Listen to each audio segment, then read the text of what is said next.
আল্লাহরে যদি পাইতাম, দেখতে পারতাম, কি যে করতাম। মুসা আলাইহিস সালামের এক পাগল, ওনার উম্মত, ওই বসে বসে একা একা মাটির সাথে নাড়াচাড়া করতেছে আর কইতেছে, আল্লাহ যদি তোমারে পাইতাম একটু গোসল করাই দিতাম সাবান দিয়ে। আল্লাহ তোমারে যদি পাইতাম আমি নিজে হাতে তোমার সারা গায়ে তেল মাখাইয়া দিতাম। তোমারে যদি পাইতাম আল্লাহ আমি তোমার মাথা আশ্রাইয়া দিতাম। তোমারে যদি পাইতাম আমার ছাগল দোয়াইয়া তোমারে দুধ খাওয়াইতাম। এই কইতেছে একা একা বসে, পাগল তো পাগলের মতো। মুসা আলাইহিস সালাম ওই জায়গায় দিয়ে যায়। মুসা আলাইহিস সালাম শুনে, মুশরিক কোথাকার, বেঈমান, আর জীবনে এগুলো কি হয়েছে হুজুর, কি হয়েছে? এই আল্লাহ গোসল, এই আল্লাহ দুধ খায়, এই ছাগলের দুধ খায় আল্লাহ। বেঈমান কোথাকার, কইলে হতভম্ব এই লোকটা ব্যবসাকার মধ্যে পড়ে গেছে। ও আর আল্লাহর ভিতরে খুব একটা গোপন পীড়িত চলতেছিল ওই সময়, এইটা ভেঙে গেছে। আল্লাহ পাক রব্বুল আলামিন উপর থেকে ডাক দিয়ে মুসা আলাইহিস সালাম কয়, তু বরায়ে ফসলে করদন আমাদি, নয় বরায়ে ফসলে করদন আমাদি। ওহি আমদ সোয়ে মুসা আজ খুদা, बंदाए मन राचरा कर दी जुदा, बंदाए मन राचरा कर दी जुदा। अल्लाह डाइका कहे, मुसा तुम्हारे तो पाठाইছি তুড়া ডারে জোড়ার জন্য। তুড়া ডারে বুঝেন নাই, বিচ্ছিন্ন ডারে সংযোগ তৈরি করার জন্য পাঠাইছি। আমার বান্দা আমার প্রেমে পইরা কি কইতেছে হুঁশ নাই, তুমি ও জায়গা যায় ধমক দিয়ে আমার বান্দাকে আমার থেকে বিচ্ছিন্ন করে দিলে কেন? আমি তো জানি আমি খাই না না খাই, ও প্রেমে পইরা ভালোবাসা কি কবে টেরই পাচ্ছে না, এত প্রেম তুমি ভঙ্গন করে দিলে কেন? ওহি আমদ সোয়ে মুসা আজ খুদা, बंदाए मारा चरा कर दी जुदा, तू बराए वसल कर दन आमदी, नए बराए फसल कर दन आमदी। लीला बुला बुका बंदा जरा আল্লাহর প্রেমে পড়ে এমন কিছু কইতে থাকে, ও জায়গা যদি ভুল হইয়া যায় ওইটা আল্লাহ সংশোধন কইরা নেয়, ঠিক কি না? এ মুসলমান, আল্লাহ পাক ডাক দিয়ে কয়, নাসির তুমি বলে দাও আমার বান্দারা দুইটা কথা মনে রাখবি, আমি তোদের জন্য বেহেশতের দরজা খুলে রেখেছি, পাইতে হলে আমার কথা মনে রাখবি। কথা হলো লা তাত্তাখিযু আদুবি ওয়া আদুওয়াকুম আউলিয়া। আমার দিক সারা দুনিয়া ব্যাপী আন্দোলন চলতেছে, ও মুসলমান তোমার মাথা ফাটানোর জন্য মুগুর নিয়ে আসতেছে। সেয়াদরা আবার মাইর খাবা একটু বরাবর আশা সে একেবারে সেম কোয়ালিটি অফ পশু, গরুর মতো। এই 7 কোটিতে 7টা আইয়ে গরু বাঁধতে তুই 4-8টা কুরবানির দিন জবাই দিচ্ছে, 4টে জবাই দেওয়া হয়ে গেছে।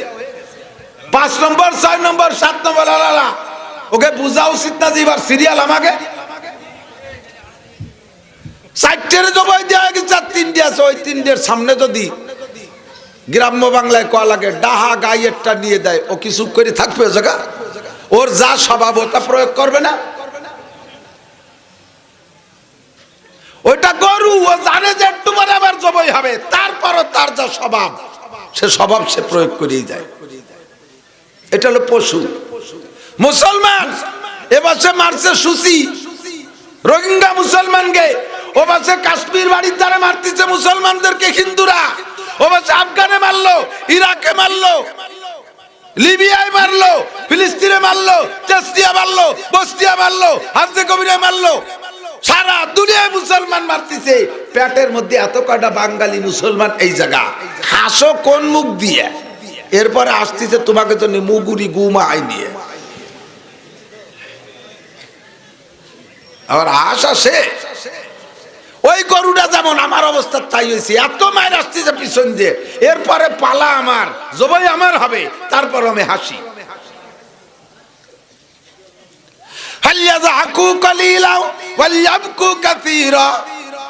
আজকে থেকে যাইয়া সকলের কাছে আমার অনুরোধ, শেষ রাতে যদি নাও পারেন বাজান, ঈশার ফরজ আর সুন্নতের পরে 2 রাকাত তাহাজ্জুদ পড়ে, ঈশার ফরজের পরে সুন্নতের পরে 2 রাকাত তাহাজ্জুদ পড়া বেতের আগে মালিকের কাছে একটু হাত তুলে কাইদেন, রব্বুল আলামিন আমাদের মুরব্বীদের রক্তের বিনিময়ে বাংলার জমিনের স্বাধীনতা পেয়েছি। চতুর্দিক দিয়ে হিন্দুর দাদা বাবু আর গডফাদারদের আড্ডা আমাদের দিকে শকুনের মতো তাকায় আছে।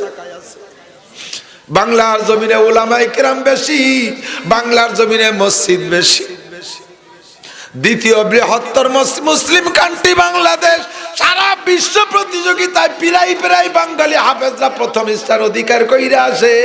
নজর পড়ছে বাংলাদেশের দিকে।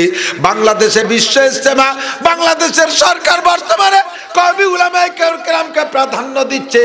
সরকার সহ জনসাধারণ উলামায়ে কেরাম সকলের দিকে। পশ্চিমে শগুনরা উপর দিয়ে তাকায় রইছে, চতুর্দিকে মাইরা টাইরা না জানি কোনদিন আমাদের পর আক্রমণ কইরে বসে।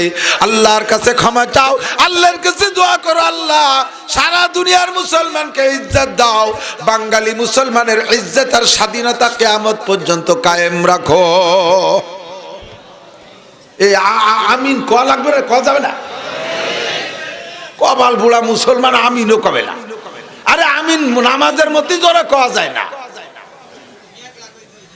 নামাজের মধ্যে আমিন আসতে করতে হবে। এই জায়গায় একটু জোরে কর না আমিন।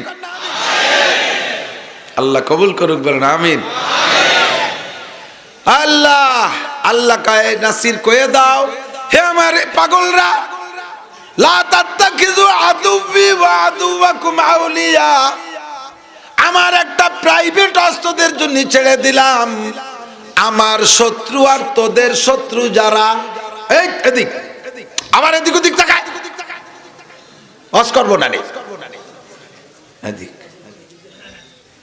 আহা, এই কাশ্মীরের যুবকের ঠ্যাং শিকল বান্ধে গাছের সাথে ঝুলাইছে, মাথা নিচের দিক, নাক দিয়ে মুখ দিয়ে রক্ত পড়তেছে, সেই অবস্থায় চাবুক দিয়ে বাড়ি হচ্ছে। খেয়াল করো না কেন? দুধের বাচ্চা মায়ের কোলে দুধের জন্য দাপাচ্ছে, সেই বাচ্চার বাপরে গুলি করে পাশে শোয়াই থুইছে। স্বামী পাগল, স্বামী মারা গেছে, স্ত্রী পাগল হয়ে গেছে, হাত ধরে টানতিছে আর ডাকতিছে, তুমি একটু ওঠো, তু কুছ উঠ যা, তু থোড়া সা উঠ যা, মেরে সাথ এক বাত কর, একটু ওঠো, আমার সাথে একটা কথা কও। মরা স্বামী হাত ধরে টানতিছে, পাগল ছাড়া আর কিছু। বাচ্চায় কাঁদতেছে, বাচ্চারে দুধ খাওয়ানোর কথা ভুলে গেছে। এই মুসলমানকে মারতেছে। পীড়িত মারো কার সাথে? হ্যাঁ, বাংলাদেশ সরকার এত বড় একটা কলিজাওয়ালা, বাংলাদেশ সরকারের কলিজার প্রশংসা করি। সকল ধর্মকে, সকল ধর্মাবলম্বীকে স্বাধীনতা দিয়েছে, যার যার ধর্ম সেই সেই পালন করো। সেই সুবাদে কি বিরাট বিরাট পূজা পাঠ তারা করতেছে।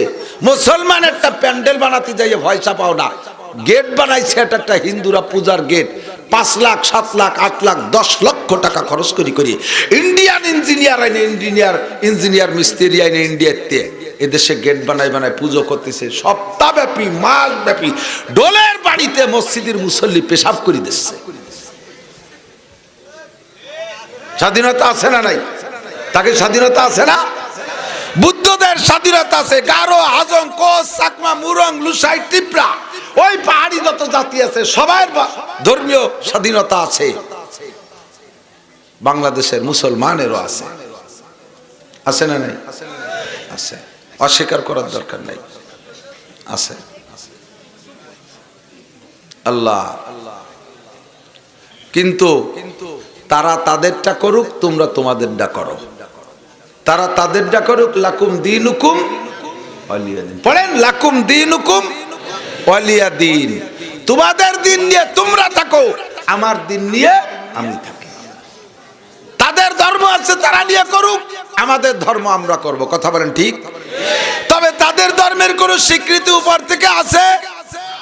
আল্লাহ বলেন, ইন্নাদ দীনা ইনদাল্লাহিল ইসলাম, ধর্ম বলতে একমাত্র আমার কাছে ইসলাম, অন্য কোনো ধর্ম নয়। ওটা কোনো ধর্ম নয়, সম্পূর্ণ অধর্ম। ওর ভিতরে ইবাদত নাই, ওর ভিতরে কোনো কল্যাণ নাই, কোনো মঙ্গল নাই। ওদের ধর্মীয় গ্রন্থের ভিতরে কোনো ভালো কোনো উপদেশ নাই। আমার কোরআন হুদাল লিন্নাসি ওয়া বাইয়িনাতিম মিনাল হুদা ওয়াল ফুরকান, সমস্ত মানব জাতির জন্য এটা হেদায়েত রাহবারি করে। এই কোরআনের হেদায়েত যদি মেনে চলা যায়, সমস্ত মানুষ জান্নাতি হইতে পারে।